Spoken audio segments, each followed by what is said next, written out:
causas impeditivas da prescrição, tem que fazer uma diferenciação. A gente não está falando aqui, na verdade, do que a gente chama de marcos interruptivos da prescrição. Os marcos interruptivos são recebendo a denúncia, a sentença penal condenatória. Recentemente teve alguns julgados determinando que também um acordo condenatório deveria ser mais um marco interruptivo da prescrição. E também o trânsito julgado. Não se trata de marcos interruptivos. Não é que a prescrição zere. Quando a gente fala de marcos interruptivos, é justamente a ideia de que a prescrição passa a contar novamente. Zera, né, e para atingir aquela data limite vai ter que se contar a partir daquela data. A gente está falando, na verdade, de interrupções, de impedimentos, né, de suspensão. Talvez seja um termo mais claro para vocês entenderem. Então, o artigo 116, ele traz: antes de passar em julgado a sentença final, a prescrição não ocorre. Inciso 2. Enquanto o agente cumpre pena no exterior. 3. Na pendência de embargo de declaração ou de recursos aos tribunais superiores quando inadmissíveis.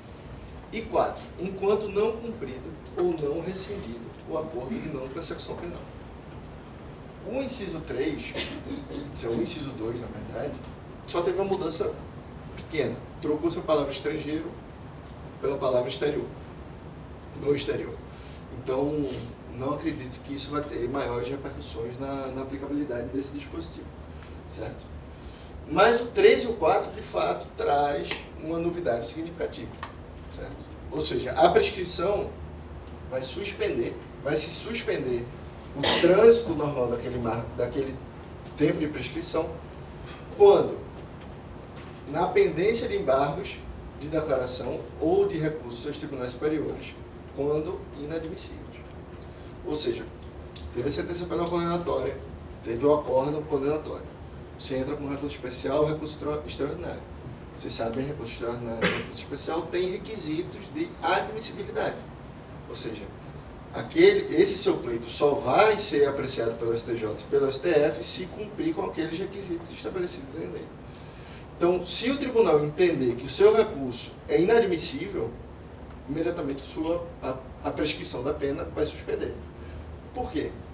Qual a ideia disso? De que se estaria utilizando desses recursos, seriam recursos meramente protelatórios, né, com o objetivo único de conseguir uma prescrição indevida do processo penal. Né, sem pensar, de certa forma, que, na verdade, o problema está muito mais na morosidade judicial, na demora da prestação jurisdicional, do que necessariamente na existência ou não de recursos cabíveis quanto aos casos, certo? Então, a prescrição ela vai ficar sobrestada, não sendo computada até o encerramento dessa causa impeditiva. O inciso 3 vai trazer justamente essa figura dos recursos inadmissíveis. Ou seja, quando o recurso for inadmitido, automaticamente vai se suspender, não se suspender o trâmite do processo, tá, gente? São duas coisas diferentes. O processo não vai ser suspenso, ele vai continuar tramitando. Mas, por outro lado, a prescrição para de contar. Então você pode demorar 10 anos nos tribunais superiores. Se o seu recurso for inadmissível, esses 10 anos não vão contar, não vão lhe beneficiar em absolutamente nada. Certo? Então, se entra normalmente o remédio, né? Na hora que o seu recurso é admitido, você entra com agravo. Você entra com agravo e vai para o Tribunal Superior. E aí, no Tribunal Superior é que vai ter, sim, uma determinação se o seu recurso deve, de fato, ser admitido ou não. Se ele for admitido, gera uma questão até interessante. Né? Todo esse tempo que a prescrição estava suspensa volta, porque assim, o Tribunal de Piso entendeu que seu recurso era inadmissível. Então, em tese, a prescrição suspendeu. Mas aí, quando você entrou com agravo e foi para os tribunais superiores, o Tribunal Superior aparecia e diz: admito o seu recurso. Pode até não conceder, né? Como fazem de forma muito corriqueira. Admito o recurso, mas denego a ordem, denego o pedido, denego o recurso, o que quer que seja. Essa admissão, no meu entender, vai se tornar algo, né, que deve causar um impacto, eventualmente, nesses recursos. Porque se o próprio tribunal admite que o seu recurso era admissível, você não pode, eventualmente, ser prejudicado pela interpretação do Tribunal de Piso, né, do Tribunal de Justiça e do TRF. Então, eu entendo que na hora que o STJ ou o STF admitem o seu recurso, todo esse tempo que em tese estaria suspenso tem que passar e tem que correr em benefício do réu. Obviamente que isso vai gerar uma série de discussões. Se esse prazo em que o processo em tese estava suspenso, por conta da inadmissibilidade de um tribunal competente, né, por analisar essa admissibilidade, se esse tempo vai eventualmente poder ser usufruído em benefício do réu, no caso do recurso dele vir a ser admitido nos tribunais superiores, certo? E o inciso 4, gente, eu não vou perder muito tempo, porque acho que na parte da tarde a gente vai trazer e vai ser debatido essa ideia do acordo de não persecução, né, uma das inovações mais interessantes até do ponto de vista defensivo, junto, obviamente, com o juiz de garantias. Né? Mas, basicamente, o que se determina é que é a suspensão da prescrição, né, quando tiver a assinatura desse acordo de não persecução criminal. Ou seja, durante a vigência até o cumprimento completo do acordo ou até eventual rescisão desse acordo também. Certo? E aí, já encaminhando para o final, houve também a mudança em 3 tipos penais específicos, certo? No âmbito dessa legislação anticrime. O crime de roubo, o crime de estelionato e o crime de concussão. Então, no crime de roubo, o que é que a legislação anticrime fez? No artigo 157, parágrafo 2º, inciso 7, foi trazido um agravante para a prática do crime de roubo. Se a violência ou grave ameaça é exercida com emprego de arma branca. E aí, no parágrafo 2º-B, também foi acrescentado o seguinte: se a violência ou grave ameaça é exercida com emprego de arma de fogo de uso restrito ou proibido, aplica-se em dobro a pena prevista no caput deste artigo. Certo? Então, o que é que aconteceu? Houve um recrudescimento da punição, tanto do crime de roubo praticado através de arma branca, quanto do crime de roubo praticado através do uso de arma de fogo de uso restrito ou proibido. Tá? Então, é interessante perceber o seguinte, que até 2018, 23 de 4 de 2018, existia uma agravante genérica, né, e uma previsão de aumento de pena, uma causa de aumento genérica, que estabelecia a fração de 1/3 para quem praticasse o delito de roubo, através do emprego de arma, só que não se trazia nenhum tipo de delimitação. Que tipo de arma? Era uma arma branca? Era uma arma de fogo? Era uma fantasia de uma arma? Uma arma que, na verdade, de brinquedo, ou o que é que seja? Não se trazia nenhum tipo de delimitação, só simplesmente se dizia que 1/3 da pena haveria um aumento na hipótese de se utilizar uma arma.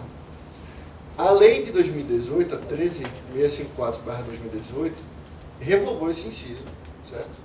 Do artigo 157, criou um parágrafo 2A, uma nova majorante, mas desta vez um patamar de 2/3, e seu inciso passou a prever, né, o aumento pelo emprego de arma de fogo. Então, se tira a previsão anterior de que o uso de arma branca no crime de roubo poderia ensejar um aumento de pena, ou pelo menos se silencia quanto a esse ponto e se delimita, estabelece que esse aumento de pena está destinado de 2/3, ressalta-se, a quem utilizar-se de arma de fogo na prática do roubo. Então, se começou muito a questionar, até para a aplicação de uma nova lei em benefício do réu, começou-se a advogar pela retroatividade desse comando, no sentido de, olha, quem teve sua pena agravada porque usou uma arma branca, teria que ter agora sua pena reduzida porque o novo comando legislativo estabelecia que era apenas o emprego de arma de fogo. E o STJ começou a reconhecer muito disso, ou seja, o emprego de arma branca não era mais uma majorante, deixou de ser uma majorante, um agravante no âmbito do delito de roubo. E aí a nova lei vem e muda todo esse cenário novamente. Então, agora, se você praticou um crime de roubo com a arma branca, aumenta de 1/3. Se você praticar o delito de roubo com o emprego de uma arma de fogo de uso restrito ou proibido, a pena vai ser dobrada, não mais em 2/3. Ou seja, a gente teve um recrudescimento duplo, né? Tanto no âmbito da arma branca quanto no âmbito da arma de fogo, para se aumentar a punição das pessoas que eventualmente praticam esse delito nessa circunstância. Estelionato. Estelionato não se mudou propriamente a figura do comando legal, do tipo penal do estelionato. A mudança que houve nesse caso especificamente foi em relação à natureza da ação penal que eventualmente vai ser proposta pelo crime de estelionato. Então, o estelionato, anteriormente, era um crime de ação pública incondicionada, ou seja, se chegasse qualquer notícia na delegacia de que estaria se praticando um delito de estelionato, naturalmente a delegacia de polícia poderia investigar e poderia levar adiante essas acusações. Só que, com a alteração da lei anticrime, se estabeleceu que o estelionato comum passa a ser uma ação pública condicionada à representação dos acusados, certo?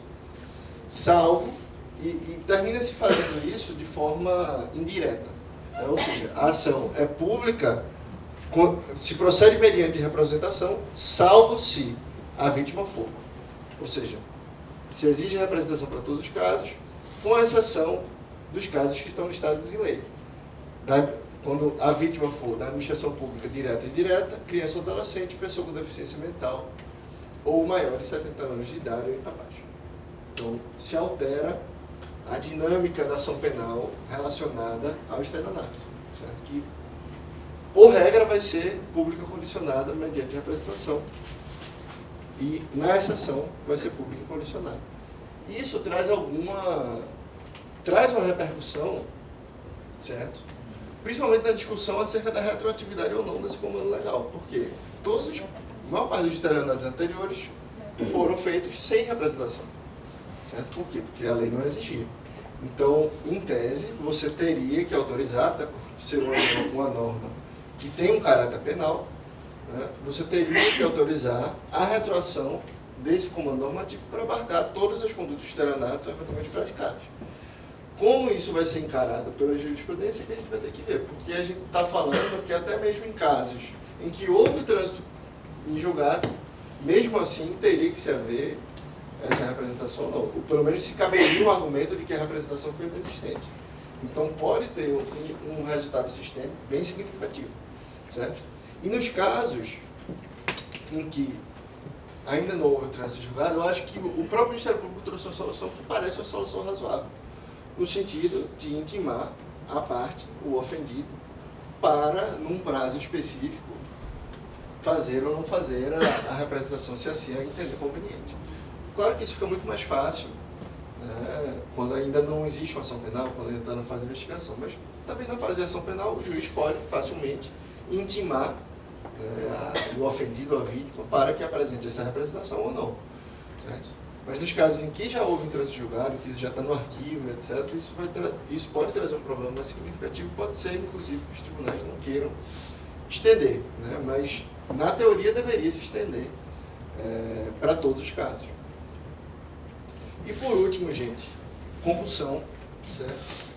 Que, assim, a mudança foi meramente no termo máximo da pena, que saiu de 8 anos e passou para 12 anos. Certo? Aqui realmente não tem muito o que se discutir, realmente só houve um agravamento da pena máxima que eventualmente pode ser atribuída a esse crime de compulsão.